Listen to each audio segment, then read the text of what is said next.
जय जोहार, नमस्कार। छत्तीसगढ़ तक देख रहे हैं आप। मैं हूं आपके साथ पूजा शर्मा।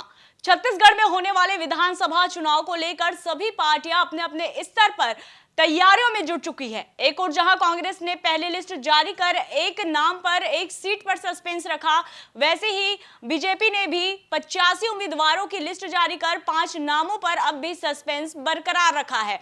अब इस बीच अब बात करेंगे छत्तीसगढ़ की उस स्थानीय तीसरी बड़ी पार्टी जेसीसी-जे का, जिन्होंने अब तक अपने किसी भी उम्मीदवार के नामों की घोषणा तो नहीं की, लेकिन वो बराबर जनता से जुड़ रहे हैं, जनसंपर्क कर रहे हैं और ये हमेशा कहते हुए सुने जा रहे हैं कि इस बार छत्तीसगढ़ में जोगी पार्टी आएगी।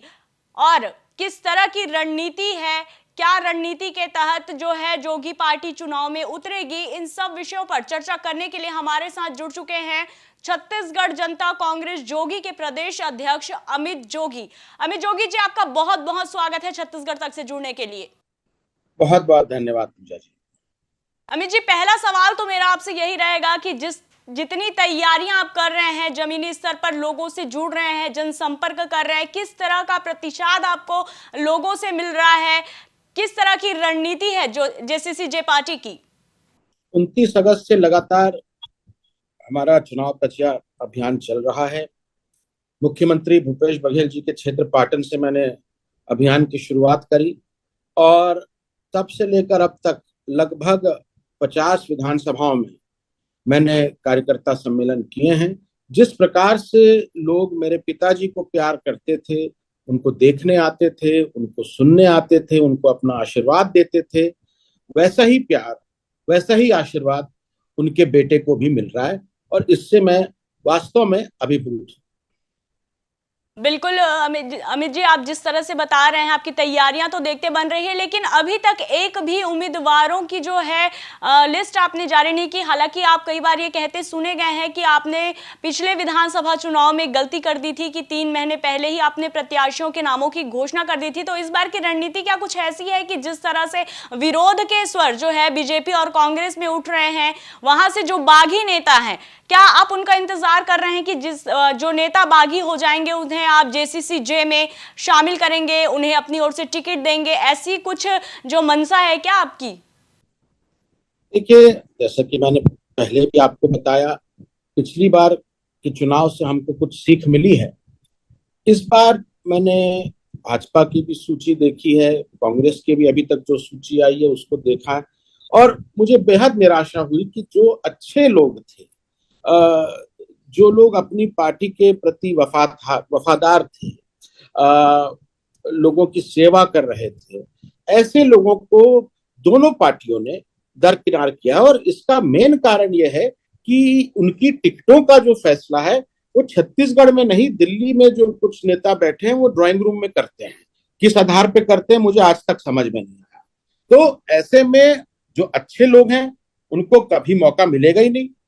मैंने इस बार बड़ी सोच समझ के अभी कोई भी नाम अनाउंस नहीं किए हैं। कल परसों में आप देखेंगे कि जैसे कई लोग हैं जिनको अवसर दिया जाना था, नहीं दिए गए, उनको भी हम लोग अवसर देंगे। अमित जी, आप कहते सुने जाते हैं 10 कदम गरीबी खत्म, ये नारा आप जो है प्रमुखता से दे रहे हैं। ये आइडिया कहाँ से आया आपको कि ये 10 कदम ही है जो गरीबी को खत्म कर सकती है? इसी से मिलता जुलता सवाल मैं आपसे एक और लेना चाहूंगी अमित जी, कि आपने कहा कि अब जितने भी शराब दुकानें हैं वहां आपकी पार्टी दूध के दुकान खोलेगी। एक तरफ भूपेश बघेल ने जो है 2018 के मैनिफेस्टो में सबसे बड़ा वादा जो है महिलाओं से किया था कि वो शराब बंदी करेंगे। अभी भी वो कहते हैं कि शराब बंदी करेंगे। तो वहीं उनके ही पार्टी के जो एक और मंत्री हैं कवाशी लखमा, उनका यह कहना है कि मेरे हिसाब से शराब बंदी करना मूर्खता है। इस बीच आपका एक ये बयान आता है कि शराब दुकानों में आप दूध की दुकान खोलेंगे। ये तीनों बातों को आप किस तरह से देखते हैं? मेरी पोजीशन में तो कभी बदलाव नहीं आया। इस प्रदेश में शराब बंदी लागू करने का आंदोलन मैंने ही चालू किया था आज से 13 साल पहले, तब मैं कांग्रेस पार्टी में था। और 2018 में हम लोगों ने पहले शपथ पत्र जारी किया, मेरे स्वर्गीय पिताजी ने, जिसमें उन्होंने शराबबंदी लागू करने की बात कही। कांग्रेस पार्टी ने उस पूरे शपथ पत्र की नकल कर ली बिजली बिल हाफ, कर्जा माफ, 2500 रुपए, धान का समर्थन मूल्य, जितने भी हमारी बातें थी उसको रूबरू, उसका मतलब हूबहू कॉपी किया। और पर जैसे कि सब लोग जानते हैं, नकल करने में भी अकल की जरूरत है। भूपेश बघेल जी ये तर्क देते हैं, उन्होंने गंगा जल की कसम खाई, मुकर गए। अब गंगा मैया से तो उन्हीं को निपटना है, उन्होंने कसम खाई थी। पर मैंने जो उनका तर्क सुना है कि छत्तीसगढ़ सरकार को हर साल करीब 6 से 7 हजार करोड़ रुपया शराब बेचकर मिलता है, जो सरकार का राजस्व का एक बहुत अहम स्रोत है। ये लॉजिक हमेशा दिया जाता है। तो मैंने यही कहा कि मैं दारू की दुकान तो बंद करूंगा, पर उसकी जगह दूध की दुकानें खोलूंगा। छत्तीसगढ़ में आज तक दुग्ध क्रांति नहीं आ पाई है, क्योंकि किसी के पास उस दिशा में सोचने का, काम करने का विजन ही नहीं था। मैंने जो गुजरात में अमूल कोऑपरेटिव है उसके मॉडल को स्टडी किया है। अमूल आज की तारीख में दूध और दूध के अलावा दूध से मक्खन, घी, दही, लस्सी, यहाँ तक कि चॉकलेट, हर चीज बना रहा है। और वो अपनी सरकार को हर साल 35,000 करोड़ रुपया कमा के दे रहा है।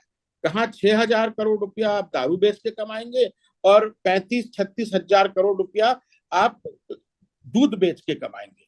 तो मेरा तो ये पर्सनल एक मिशन है, एक कमिटमेंट है कि दारू की दुकानें छत्तीसगढ़ में बंद होनी चाहिए, कम से कम मैदानी इलाकों में तो पूरी तरह बंद होनी चाहिए। बिल्कुल अमित, एक सवाल और मेरे जहन में आ रहा है कि जब छत्तीसगढ़ का गठन हुआ, सबसे पहले मुख्यमंत्री अजीत जोगी जी बने। कांग्रेस से उन्होंने मुख्यमंत्री पद की शपथ ली। उसके बावजूद भूपेश बघेल का ये बयान देना कि अजीत जोगी को हमने पार्टी से बाहर किया तभी हम सत्ता में वापसी किए, ये बयान को किस तरह से आप देखेंगे? जैसे कि मैंने कहा, स्वर्गीय अजीत जोगी जी ने भी, कांग्रेस पार्टी ने हमारे परिवार को खूब दिया है। ऐसा ऐसा हमारे को कोई पर्सनल किसी से रंजिश नहीं है। पर जोगी जी का ये मानना था और मेरा भी यही मानना है कि छत्तीसगढ़ का भला राष्ट्रीय पार्टियां नहीं कर सकती हैं। जब भी छत्तीसगढ़ और किसी अन्य राज्य के बीच चुनाव करने का वक्त आता है, चाहे वो पोलावरम का मसला हो, आमनेर बांध का मसला हो, महानदी का मसला हो, हर जगह दूसरे राज्यों को प्राथमिकता दी जाती है। हम लोगों ने बहुत करीबी से स्टडी किया है। 2000 में जब छत्तीसगढ़ राज्य बना, तब पर कैपिटा इनकम हमारी प्रति व्यक्ति आय प्रदेश में 90,000 रुपया थी। अब 23 साल हो गए हैं, वो मात्र 27,000 रुपया बढ़ी है, 1,17,000। तेलंगाना राज्य 2014 में अस्तित्व में आया, मतलब हमारे राज्य बनने के 14 साल बाद, और 9 साल में उसकी प्रति व्यक्ति आय तिगनी हो गई है। वो भी 90,000 रुपया थी जब 2014 में उनका राज्य बना, और आज पूरे देश में सबसे ज्यादा 3.5 लाख रुपया है। पेंशन मेरे पिताजी ने चालू करी, गरीबों के लिए पेंशन 350 रुपया। 22 साल हो गए, 22 गुना महंगाई बढ़ी है, लेकिन आज भी हमारी पेंशन जस की तस है। जबकि अन्य राज्यों को देखिए, कहीं 4,000 मिल रहा है, कहीं 5,000 मिल रहा है, कहीं कहीं तो 7,000 रुपया भी मिल रहा है। तो हमारा जो छत्तीसगढ़ की सबसे अमीर धरती है, मैं मानता हूँ पूरी दुनिया में। यहाँ कोयला भी है, सीमेंट भी है, बॉक्साइट भी है, लोहा भी है, सोना भी है, हीरा भी है। फिर हमारे लोग इतने गरीब क्यों हैं? केवल एक कारण मुझको नजर में आता है कि यहाँ के हर फैसले जो हैं वो दिल्ली में बैठ के लिए जाते हैं। ये एक मौलिक अंतर है बाकी जो दो पार्टी हैं और हमारी। कांग्रेस का हाईकमान दिल्ली है, बीजेपी का हाईकमान दिल्ली है, लेकिन अमित जोगी का जो हाईकमान है वो छत्तीसगढ़ की जनता है। बिल्कुल अमित जी, एक सवाल आपसे ये रहेगा कि आज तक के मंच पर जो हैं, आपकी पत्नी ऋचा जोगी ने ये कहा कि मेरे पति जेसीसी-जे के प्रदेश अध्यक्ष हैं, लेकिन आज तक पार्टी में मुझे कोई भी पद नहीं दिया गया। क्या ये नाराजगी है ऋचा जी की आपके प्रति? नहीं, बिल्कुल नाराजगी नहीं है। आप पति पत्नी के बीच में वो ऐसी दरार ना डालें। वो मेरी अर्धांगिनी है, मेरी जीवन संगनी है। जो कुछ भी मैं हूं उसके पीछे आज की तारीख में मेरी माँ और मेरी पत्नी का जो हौसला मुझको लगातार देते हैं वो है। बिल्कुल। तो इस बार क्या जेसीसी से चुनाव लड़ेंगी ऋचा जोगी जी? इसका फैसला तो देखिए, जहां तक मेरी बात है, मैं तो पाटन से लेके पटनम तक हर जगह पार्टी का चेहरा हूं। मैं तो हर जगह जा रहा हूं, चुनाव प्रचार कर रहा हूं, एक तरह से सभी जगह चुनाव लड़ रहा हूं। और कौन कहां से प्रत्याशी बने इसका फैसला हम लोग जो कार्यकर्ता सम्मेलन हो रहे हैं उसमें वृहद रूप से आंतरिक चर्चा करके एक जनमत संग्रह कर रहे हैं, और उस हिसाब से हमारे प्रत्याशियों का नाम की चयन प्रक्रिया चल रही है और बहुत जल्द ही इसका खुलासा भी हो जाए। सुविधाएं जो छत्तीसगढ़ के लिए बेहद लाजमी है, उनको एक तरफ दरकिनार करके महादेव ऐप और जो कैंडी क्रश है, इस पे दोनों पार्टियां लगी हुई हैं।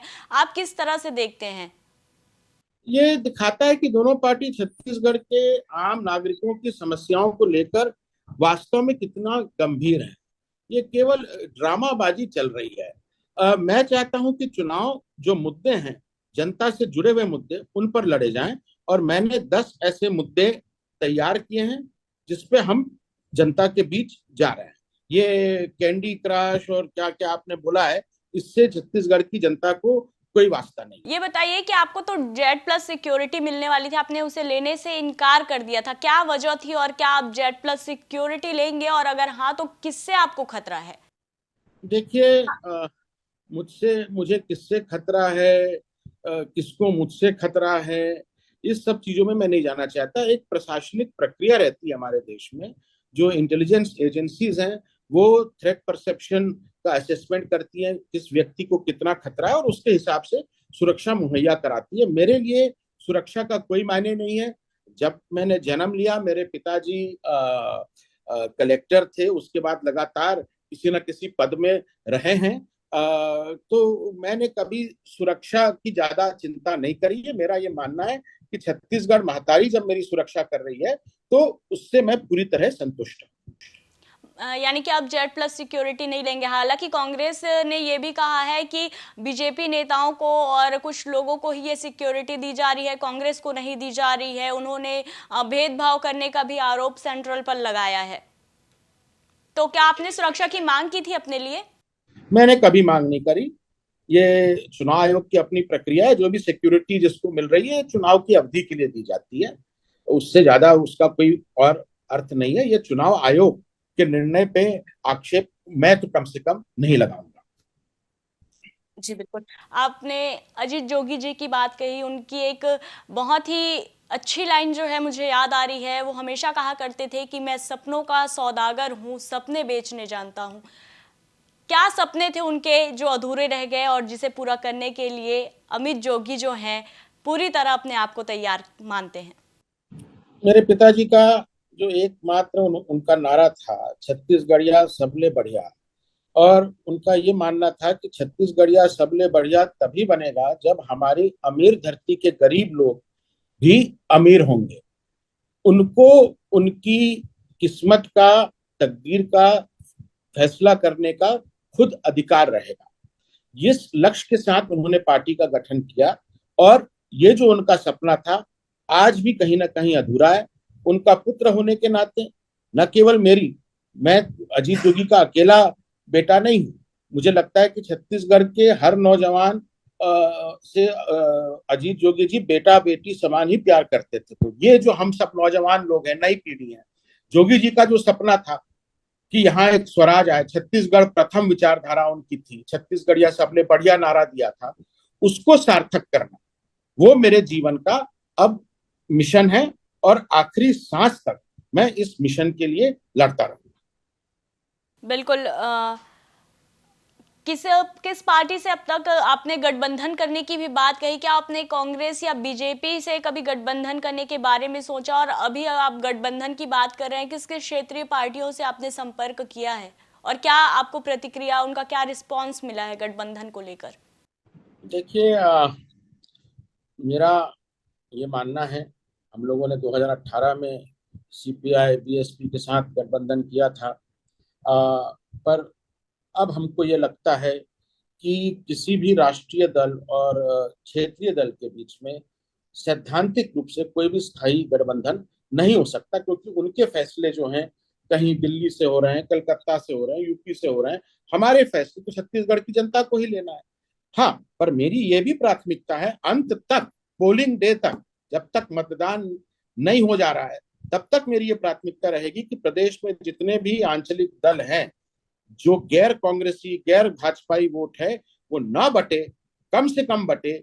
इसलिए हम लोगों को फॉर्मल या इनफॉर्मल रूप से, अगर फॉर्मल हो सके अच्छी बात है, नहीं तो informal open channel of communication, सीधा संवाद आपस में जारी रखना चाहिए। और एक रणनीति के अंतर्गत हर सीट में ऐसे लोगों को भेजना चाहिए विधानसभा में जो छत्तीसगढ़ के प्रति पहले समर्पित है। तो जिस तरह से सेंट्रल में बीजेपी के खिलाफ इंडिया का जो है एक इंडिया अलायंस बनाया गया है, क्या वैसे ही छत्तीसगढ़ में भी भूपेश के खिलाफ जोगी पार्टी किसी प्रकार के अलायंस बनाने के फिराक में है? हम किसी के खिलाफ कोई अलायंस नहीं बनाना चाहते। मैंने बार बार कहा है कि मैं ना बीजेपी के खिलाफ हूँ, ना कांग्रेस के खिलाफ हूँ। सबके बड़े सम्मानित नेता है। मेरी लड़ाई, हम सबकी लड़ाई जो है गरीबी खत्म करने के लिए है, गरीबी के खिलाफ। तो कहीं ना कहीं ये जो आप गरीबी और भ्रष्टाचार की बात आप कहते हैं अमित, तो ये इनके पार्टियों में जिस तरह से अभी कांग्रेस का जो है वो सत्ता है और इसमें बहुत सारे घोटालों के नाम उजागर हुए हैं। आप भी जानते होंगे, कोल स्कैम की बात कर ली जाए, पीएससी घोटाले की बात की जाए, यही सारे तो घोटाले और यही सारे तो भ्रष्टाचार है जिसे आप खत्म करने की बात कह रहे हैं। तो ये कहीं ना कहीं यही हुआ ना कि भूपेश सरकार के खिलाफ ही एक जोगी पार्टी एक अलायंस बनाना चाहती है। देखिए, मैं ये नहीं कहता कि पिछले केवल 5 साल में ही भ्रष्टाचार हुए हैं। 15 साल जब डॉक्टर रमन सिंह जी के थे, उस समय क्या कोई भ्रष्टाचार नहीं हुआ?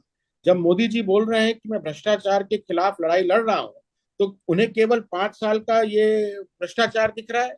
जो बीजेपी ने 15 साल हमें लूटने का काम किया छत्तीसगढ़ को, उनके नेताओं के खिलाफ कोई कार्रवाई क्यों नहीं हो रही है? भूपेश बघेल ने बोला था मेरी सरकार बनेगी, रमन सिंह को जेल में भेजूंगा।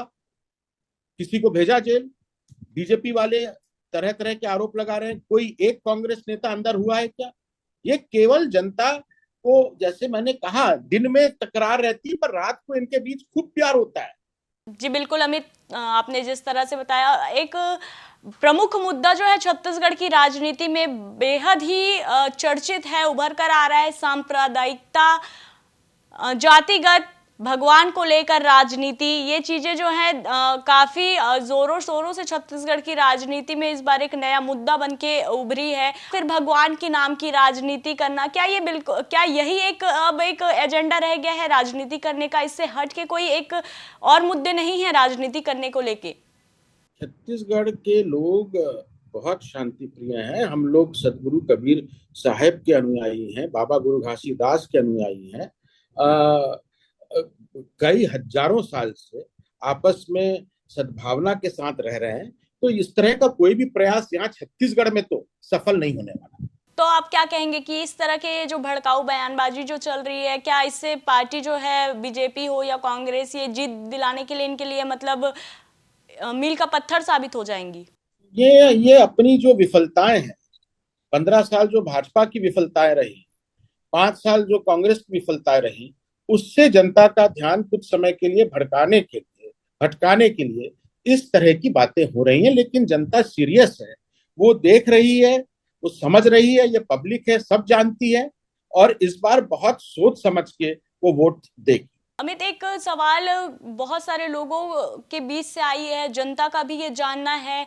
मैं चाहती हूँ कि अपने कुछ जो दर्शक हैं उनके सवाल मैं आप तक पहुंचा सकूं। 2018 में जो है जेसीसी पार्टी ने भले ही शुरुआत की लेकिन अपना खाता जरूर खोल पाई थी। अब अजीत जोगी जी के ना रहने के बाद जिस तरह से आपके पार्टी के जो कुछ विधायक हैं बागी हुए, दूसरे पार्टियों से संपर्क किए, तो क्या ये 2023 के चुनाव में इस बार भी जेसीसी जो है अमित जोगी के चेहरे को देखकर वोट देगी?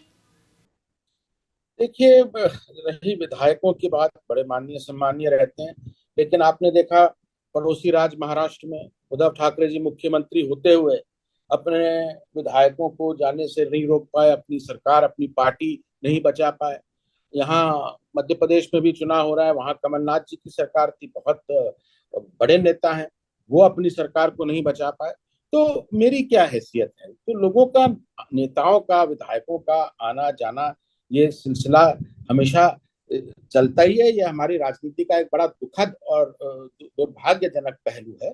लेकिन मैं आपको इतना जरूर बोलूंगा कि जिस प्रकार से लोग ये समझने लगे थे कि जोगी जी के बाद जाने के बाद पार्टी अनाथ हो गई है, उनको समझ में आ रहा है कि अभी तो हमारी पार्टी शुरू हुई है। जितनी भीड़ आ रही है, जितने लोग आ रहे हैं, हमारे शपथ पत्र को जिस तरह लोगों ने अपने दिलों में जगह दी है, आज ये सिद्ध हो गया है कि जोगी जी मरे नहीं है। छत्तीसगढ़ के लोगों में के दिलों में आज भी जोगी जिंदा है। बिल्कुल अमित, लेकिन पहले चरण का जो चुनाव है वो 7 तारीख को होना है। ऐसे में अभी तक जेसीसी से एक भी लिस्ट जारी नहीं की गई है। ये लेट लतीफी कहीं भारी ना पड़ जाए? लेट लतीफी, देखिए, ये एक औपचारिकता होती है लिस्ट वाली। मैंने अभी पिछले हफ्ते ही बस्तर की सभी विधानसभा क्षेत्रों में, विशेषकर जो दूरस्थ इलाके हैं जहां और कोई नेता भी नहीं जाता है, मैं वहां गया हूं, वहां सबसे मिला हूं, चर्चा की गई है।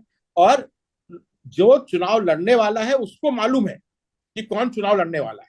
वो अपना काम कर रहा है, हमारे कार्यकर्ता अपना काम कर रहे हैं। अब उसकी घोषणा मैं कब करूंगा, कब नहीं करूंगा, ये politics is all about timing. और मुझको लगता है कि सही वक्त पर सही निर्णय लिया जाए तो एक सुनार क्या 100 सुनार की एक लोहार। बिल्कुल, मतलब आप ये कहना चाह रहे हैं कि आंतरिक तौर पे आप लोगों की तैयारियां पूरी तरह से हो चुकी है।